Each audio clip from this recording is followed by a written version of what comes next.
One of the things I meant to mention this morning and I failed to, so I'll start it tonight. If you have, I don't know how many of you try to purpose Christmas time to be giving a gift to the Lord as opposed to just to family and just to friends, but I like to be able to intentionally give something that's for the Lord's work. And one of the things that I want to just give as an option is I'd like to send something out to the Kirbys for the orphanage. They have a number of projects going on. And if you're interested in giving to that, we can take the rest next week and then all of November, give towards it, and then send them a gift at the beginning of December for some project with the orphans there. And I can get some specifics. If I remember right, they're putting up a new building. They've also got some more school things they're trying to get accomplished, but a number of projects there for the orphans. So help me remember to mention that next week, and we can get some more people giving towards it. I think there was something else, but I'm not remembering it. So we will just let that one ride.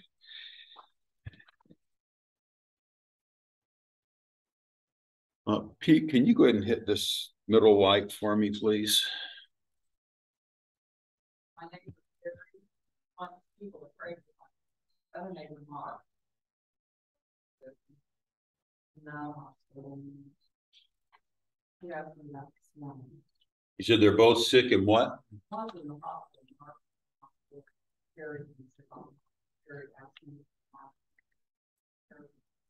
Okay.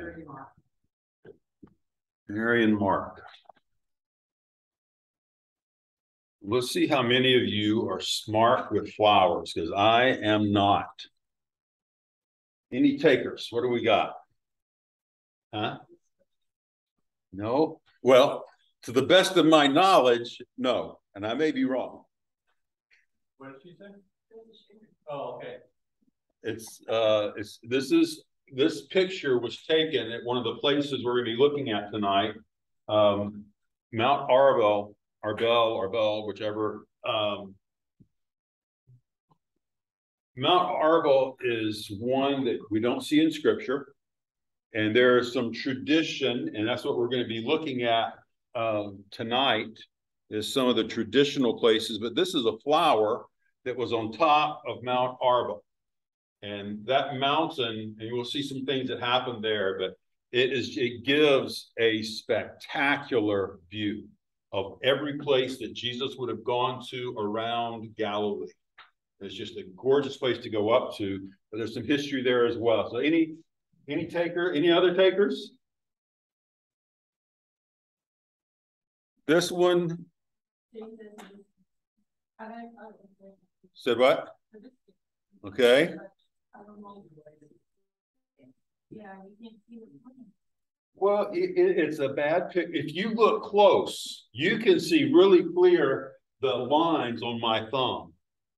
So my finger is in focus. The flower is not. So I'm sorry. That is a negative I have. There it is. Another one, but good with my thumb.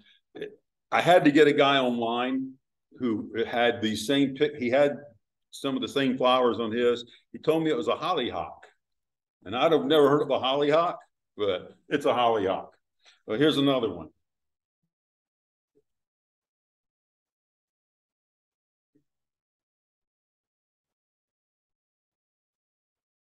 This one really, I enjoyed that one.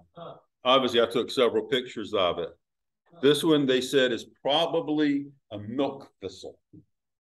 Again, never heard of it, but they were gorgeous flowers. All up, and it's barren. All through is rock, and it's let me use this word. It is a desolate area, and I'm using that word specific.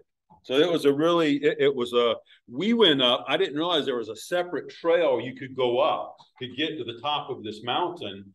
The way that we went up, I would say it was the tourist way, because we had an 80-something-year-old lady walking with us, and I had to walk, she had my arm, but we had to get her up there. And when she was going up, it was not that bad. And towards the end, I said, there's just another 100 feet. It's right there. So she decided to try it. We got up. But There's another way you can go up that is kind of up the side of a cliff, and it's really a rocky way. They have chains that you hold onto so you don't fall down the cliff, and you'll see some of that in a minute. This is a very, it's a beautiful area. They think that one of the things that was harvested from this mountain was these. And these are called, it's stone coffins. And they're called, if I can say this, sarcophagi, something like that. From the same word, probably, but these were probably mined. And think about this, and I'm getting ahead of myself a little, but on Masada, when they dug in to make these huge cisterns, where and that Herod built that. Masada was a place that Herod built to be able to escape the Jews that he knew hated him, and so he built fortresses around where he could go and hide.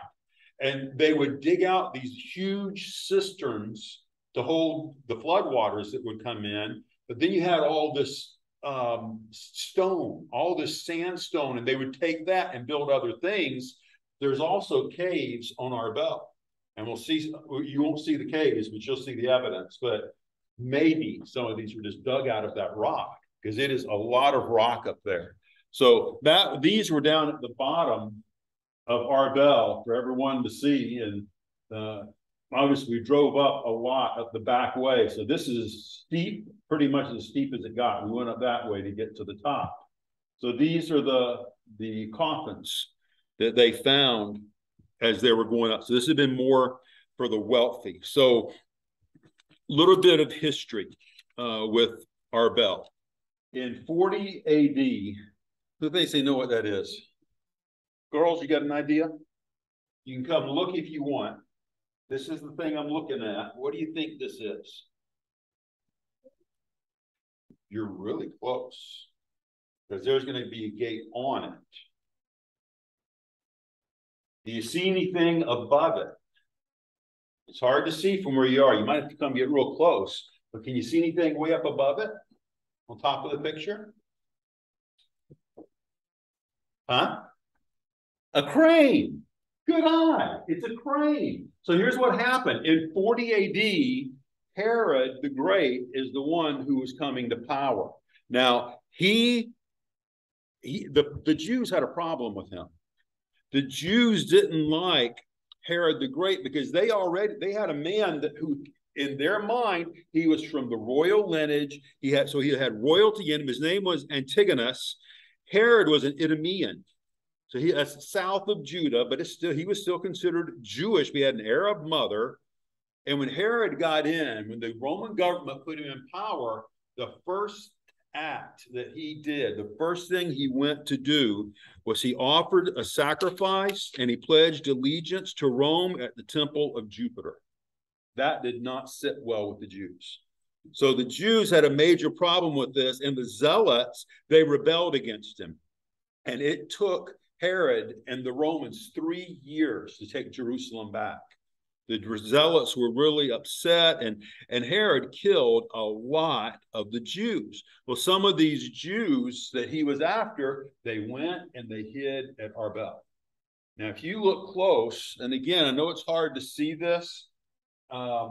This is just a picture of the side of the cliff at Arbel. So we went up, and we were standing up on this part. The cliff, all this was below us. What's all through here and dug back in is tons of caves. And so the Jews, they had a cave system set up in here, and they have, what do you call them, like models of what would have been built out of the rock, off of the rock, with fortresses. And the Romans could not penetrate that fortress. They tried to, what was the time frame? 40 days, they held off a Roman-backed army. So because they couldn't just jump over and get them. They were trying to do was scale up and send soldiers up to the caves. And so everybody was just shooting down at these Romans. The Romans didn't have a chance. So what the Romans did, and you're absolutely right, Laylee, they had cranes. They had cranes, and they made these baskets. It's not one of them, but they made baskets, and they lowered the cranes with soldiers slowly down to get in front of the caves, and then they would fight. Many of them died, but eventually they got in and they killed the zealots. And so this is for the Jews, this was a monument. They really honor the zealots that took a stand against the Romans. What city is that close? This is, do you remember when we saw Magdala, where Mary Magdalene was drawn right on the water where the fishing industry was? You can see it when you stand on the side, you're looking right down at Magdala, and then you're looking over at Gesher, where we stayed in the motel. Then it goes down to Capernaum. You can, and that's a key point, because you're going to be able to see all of this stuff from the top of this mountain, and that's important. So let's look at a few more of these pictures, and we'll go. There we go. Okay, there's the other one. And Lizzie, you can see where here would have been your gate that you're talking about to get into that basket so they could go down. So that was a good thing that you saw. Okay, this is from the top. Now, Al, this goes a lot with what you're asking. From the top of this mountain, there were signs, by the way. I'll show you one in a second. Right down, so this is Galilee. So right down here would be Capernaum.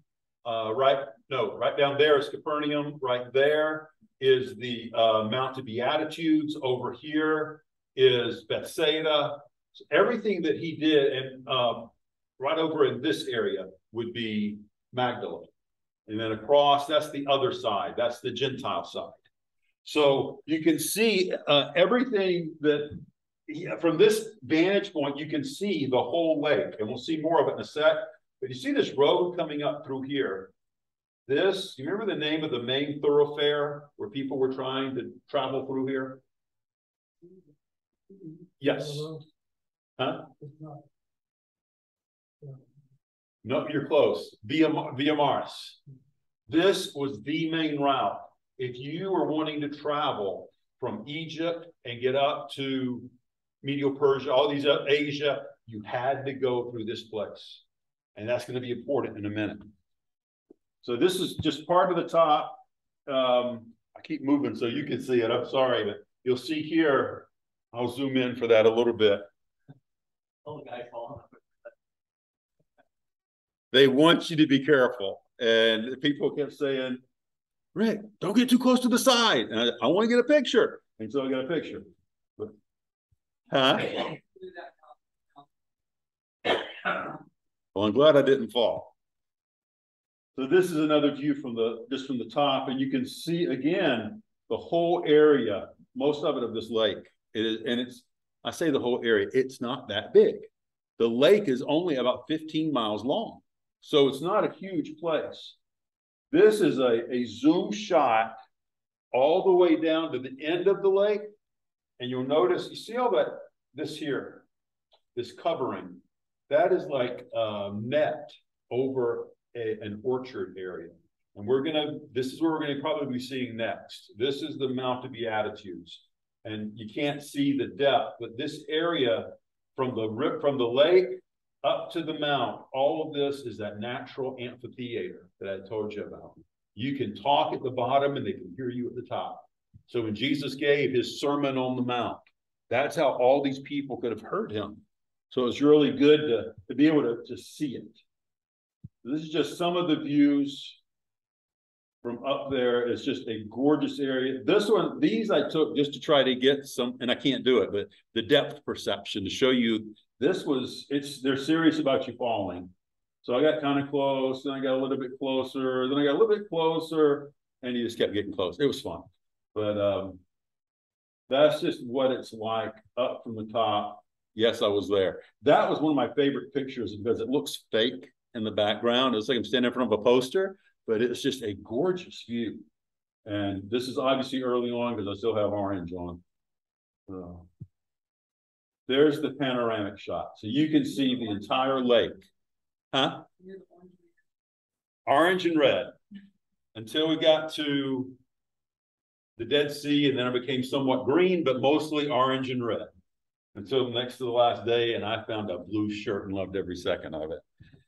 So But that's the view from up there. That was a better one that I found to be able to get, where they would have had to scale down to see the cliffs to get into the caves were on the other side of this place. But this gives you an idea of what the Romans would have had to go down or up to be able to get into those caves. So it was formidable. And there, okay, that helps. You see the people over here. So that shows you the height that we were up. It was cool, as far as the view part. And that's how difficult it would have been to get up there.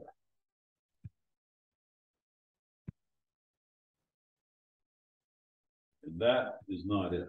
We'll stop with that one for now. So this is probably the most desolate place around. And I use that word intentionally because it's possible, we don't know this, they don't know this, Jesus would normally depart to a desolate place, get alone so he could pray. And this is the highest place. It is a desolate place. He would not have run into people on the top of this. And so some think this is one of the places that he would have gone to pray. And it's also thought that, remember when Jesus, let's go ahead and turn there, or let's not turn there. Who has Matthew 28 passage? Okay, can you read those for us? Now the 11 disciples went to Galilee to the mountain which Jesus had directed them. When they saw him, they worshipped him, but some doubted. When Jesus came and said to them, all authority in heaven and on earth has been given to me. Go therefore and make disciples of all nations, baptizing them in the name of the Father, and of the Son, and of the Holy Spirit, teaching them to observe all that I have commanded you. Behold, I am with you always. Yeah, so the very first part of that passage that Pete read was talking about go to the mount. They went to the mountain where Jesus had directed them to. This is one of those that they can't say yes or no. It's not like a definite thing, but there's a consensus thinking that this may be the place where he met them. He's telling them, go into all the world. Well, from there, you can see Via Maris. I mean, yes, it would be the perfect place for him to be able to say, go unto all the world. And you can see basically your Romans, your Gentiles, your Jews. You see everything from up there. And it's the best place to see a lot from that area. So some believe this is where he went after his resurrection to instruct them to go to all the earth. Again, not sure of that one, but that's a possibility of where he was. And that's really the only claim to fame this had, and I wanted to show that one too. The next one, there's not a ton of pictures, but there's a lot that happened here. This building is obviously newer. It's like 1930s. It's a new building. It replaced a building that had been there in the 4th century. And one of the things that would have been there in the early time as well is this one. This, I think I've talked about this a little bit before. What is this one called? Jerusalem Cross. The Jerusalem Cross. So you've got a cross with 4 crosses surrounding it. What is, any idea what that means? Anybody ever read anything on this? Oh, is it the 4 churches of the four chief churches in the early centuries? That one I haven't heard. Oh, it could be. I mean, is it the 4 Gospels, Matthew, Mark, Luke? Oh, Okay, that's one. There's I mean, I don't know. So I'm just throwing this out. So you're not going to get a wrong answer with this. There is the Jerusalem having 4 quadrants. Some have thought that. Some have said Jesus with the 4 Gospels. That could be one of them. Some have said Jesus and 4 evangelists. They've given numerous things that it could be, but it's a very much a Jerusalem thing. It's a Jewish Christian thing. Yes.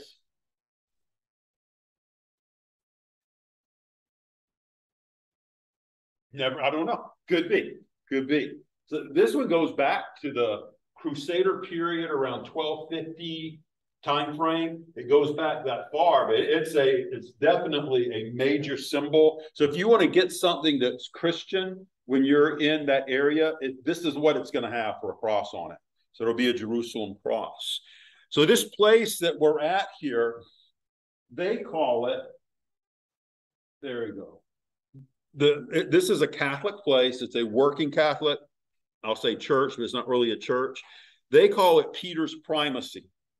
We didn't call it Peter's primacy. What would Peter's primacy, what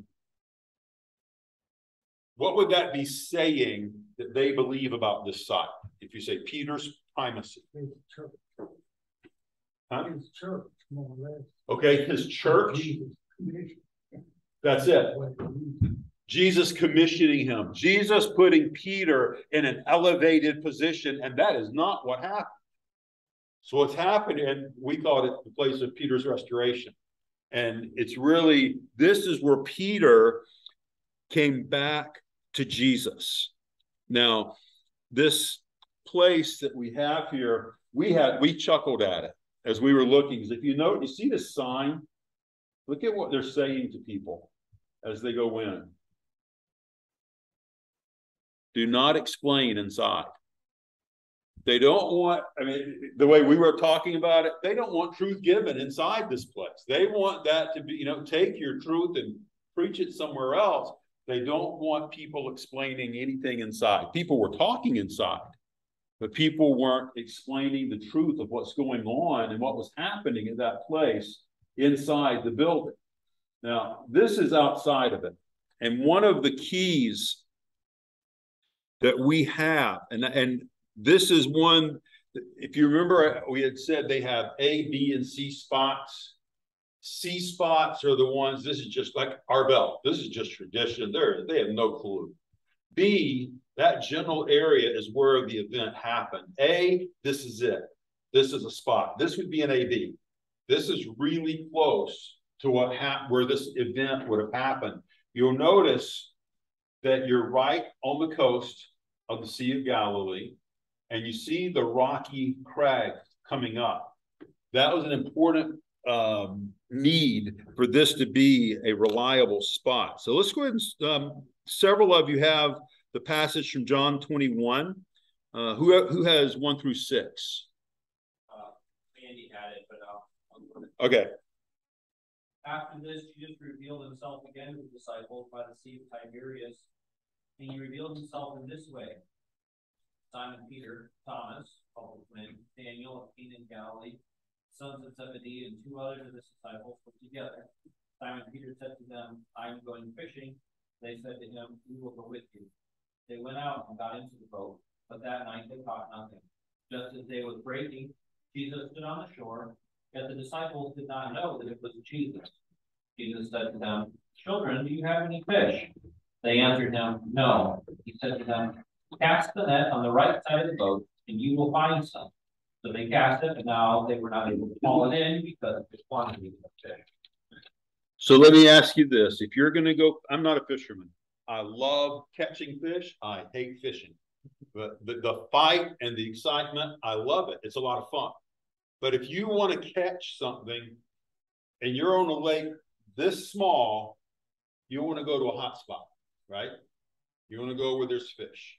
One of the things with this area that makes them think this is the spot where this event happened is on this end, on this, I'm trying to remember, I think that's I'm getting my north and south mixed up. I think this is the south end. If I'm wrong, forgive me for that. Who has a map? Look at the map on there.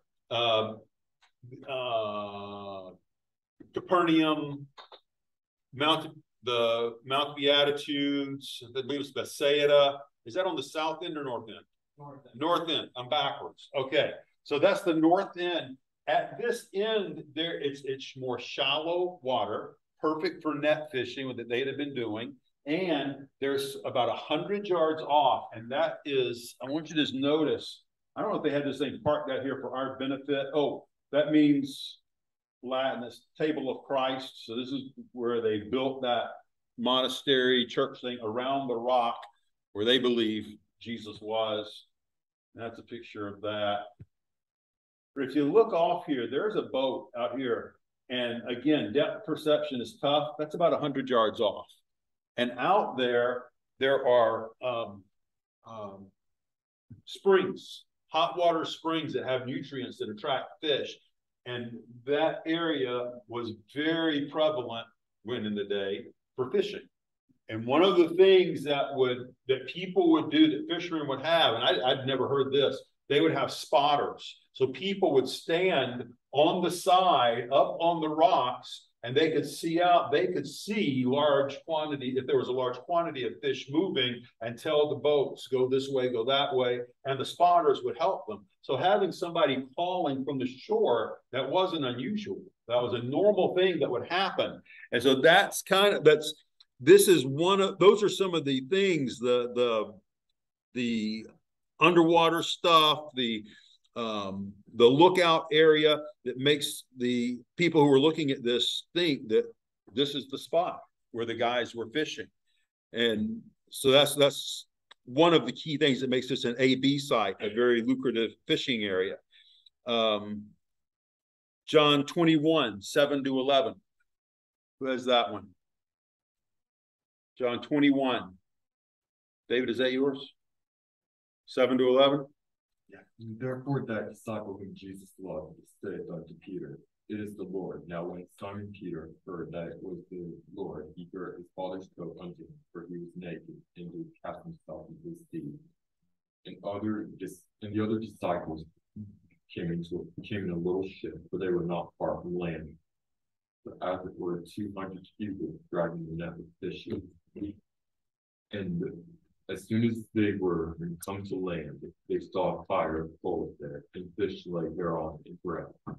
Jesus said unto them, bring up the fish which ye have now caught. And Simon Peter went up and drew the net to land full of great fishes, 153. And for all there were so many, yet was not the net broken. So you see Peter being about 100 yards out, roughly. And how would you describe his attitude? When he understood, when John said, it's the Lord, what was Peter's attitude?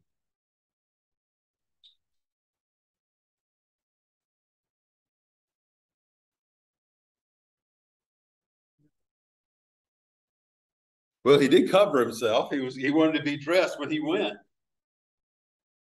He was eager. Eager.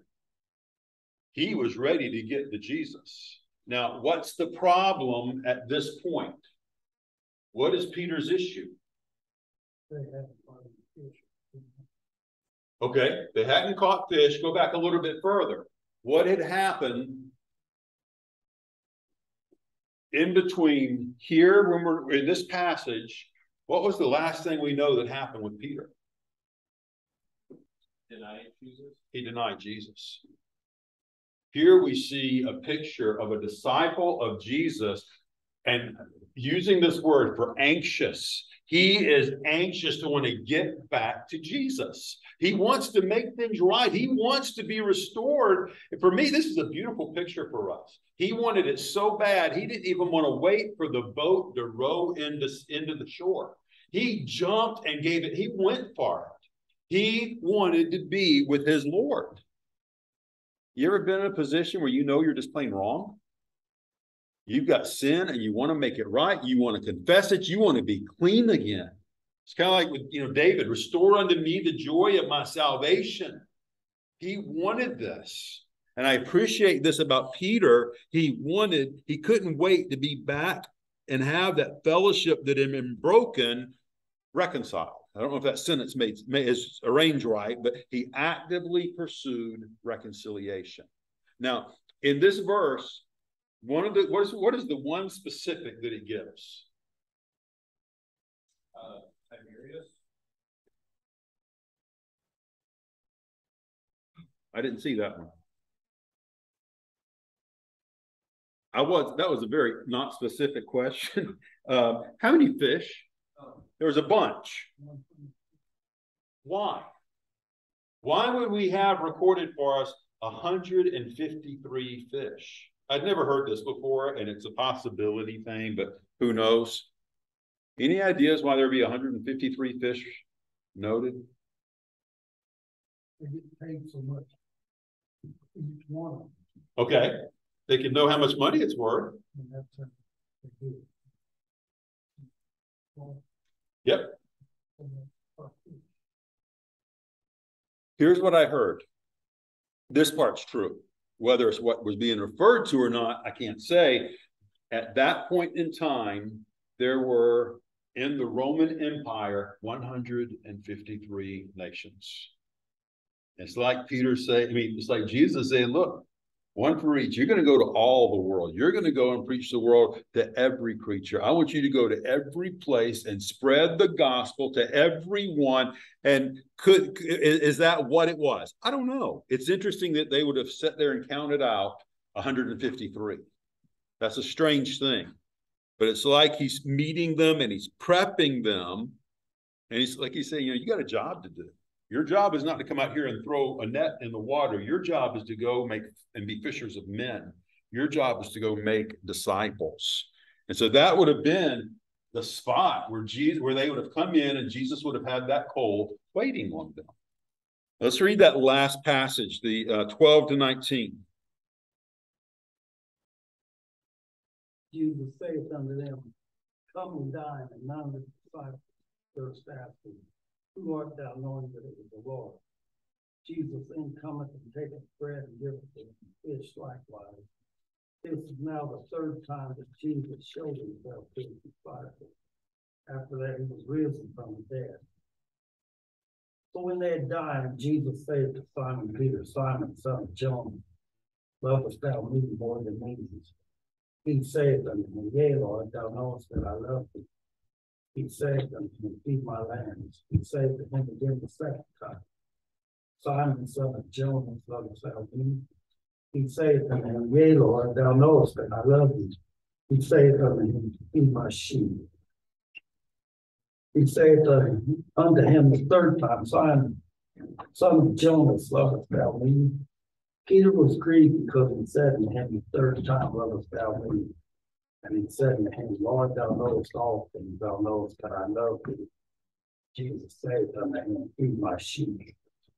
Verily, verily, I say unto thee, when thou wast young, thou girdest thyself and walkest whither thou wouldest, but when thou shalt be old, thou shalt stretch forth thy hands, and another shall gird thee and carry thee whither thou wouldest not. This spake he signified by what death he should glorify God. When he had spoken this, he said unto him, follow him.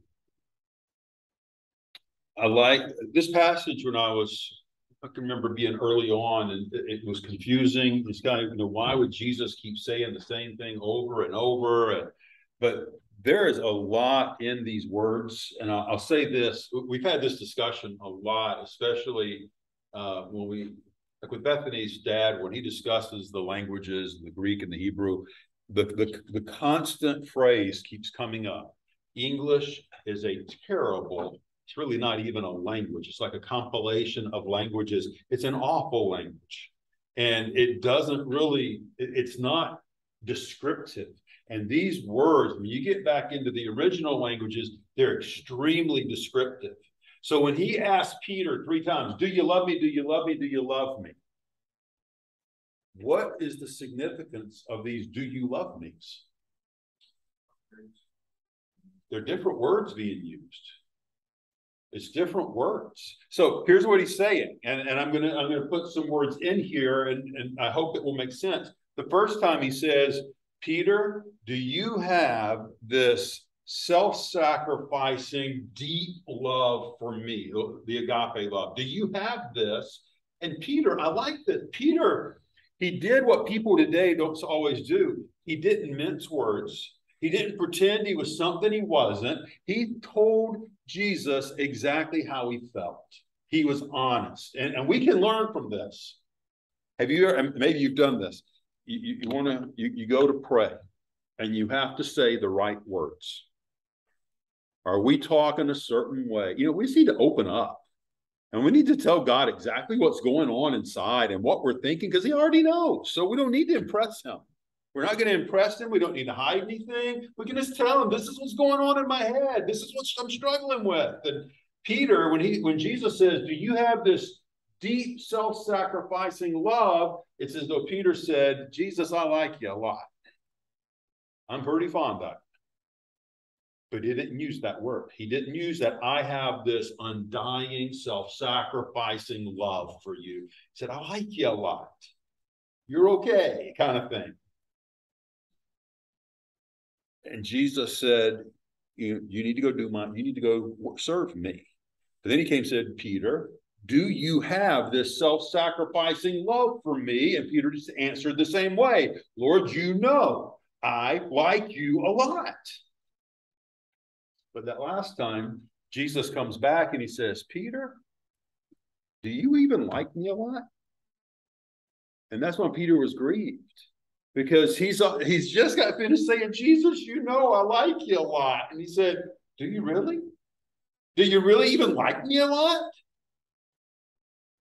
So there's this challenge. You know, Peter, step up. Peter, you need a love for me. And he's challenging Peter with this. And notice that as he's saying all these things, he keeps saying, okay, look, Peter, you're going to need this. You need to love me because I've got a job for you to do. Go feed my sheep.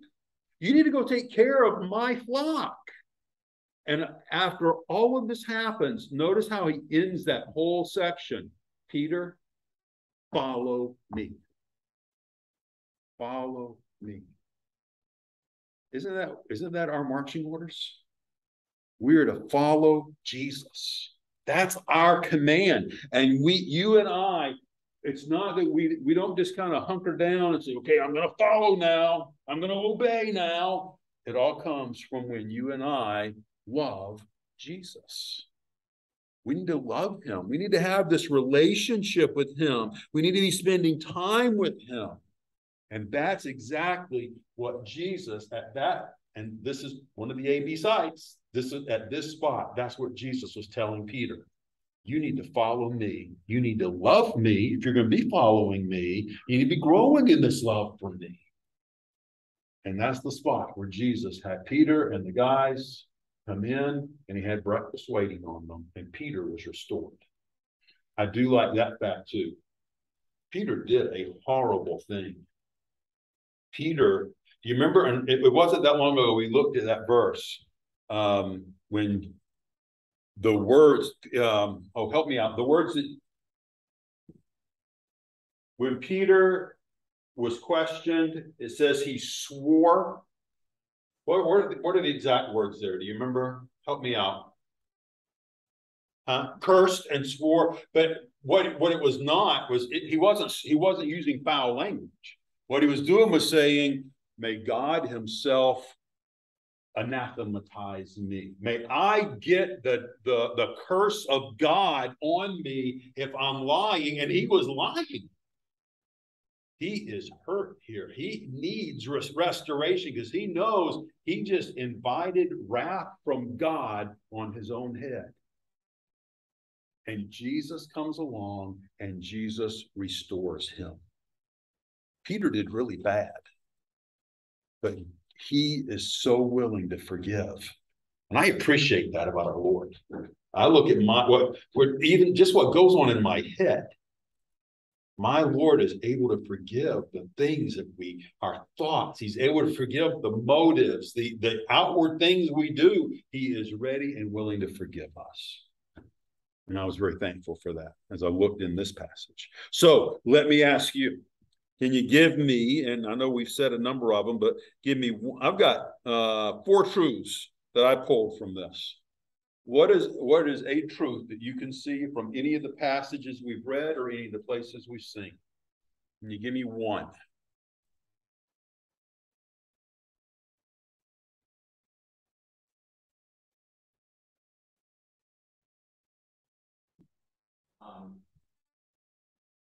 God loves to restore broken people,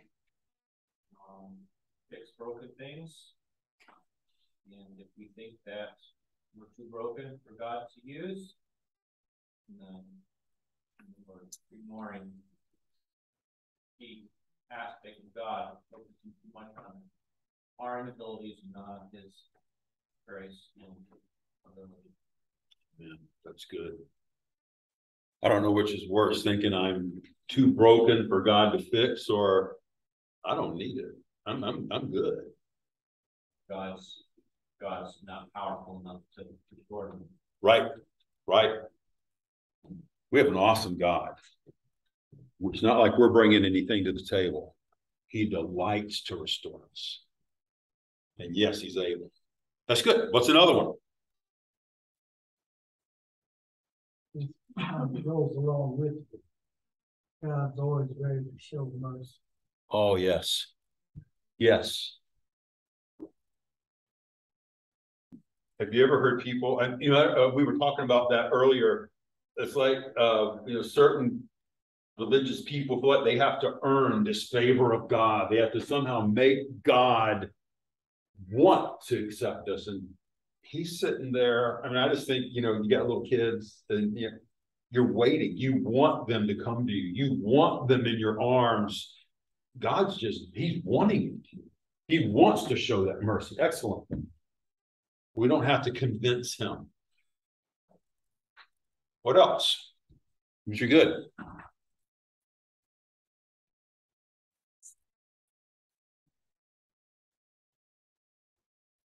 I love the imagery too of Jesus seeking them out. Not necessarily Peter's looking for him to try to make things right with him. But Jesus comes for Peter. Mm-hmm.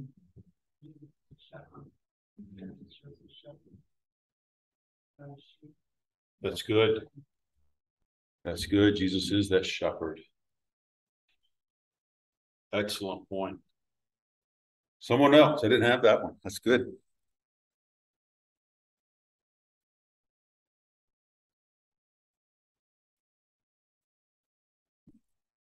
The very first passage we read, when we were looking at the top where Jesus may have met them at the top of Arbel, he gave them a commission to go to the ends of the earth.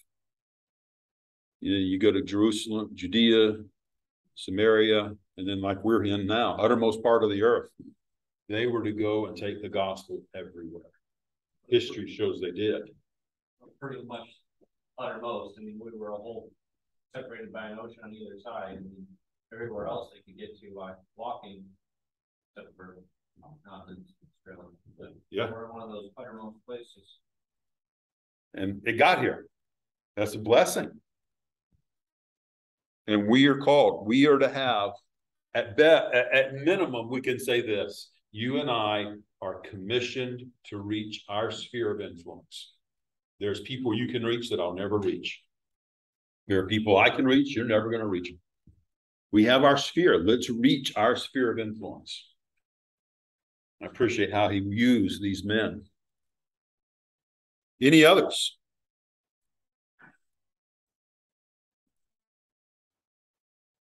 Now, one I didn't share with you, and this was to me, it's a sad thing. The Catholics here, they make a point. They end up coming and they want to worship a site.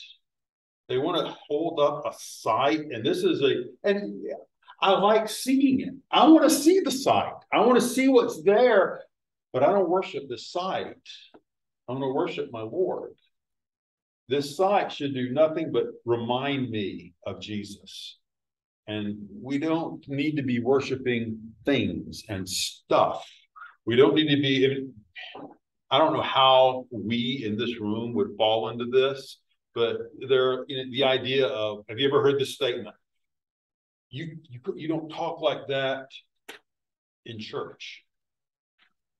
Well, you don't talk like that anywhere. You don't do things in church. Like this is not where God lives. How many times we hear people say this is God's house? Where's God's house? Where does he dwell? Elected of, what was it where Ephesians talking about? We're temple built together, fashioned for the Lord. Yeah. It's us. It's in us. That's where God dwells. So what I'm going to do, I better be doing it 100% of the time, because I'm always in the presence of God, because he indwells, if we're a believer, he indwells us. We need to take that really serious.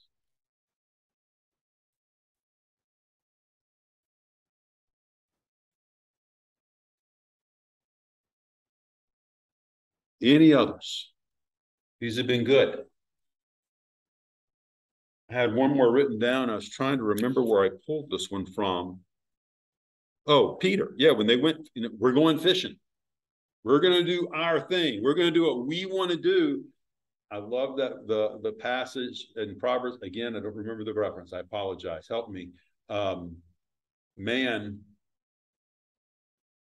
sets his path. God directs the steps. I didn't quote that right, but you know the passage. We make our minds up where we want to go. God still can direct our steps. He can put us where we need to be.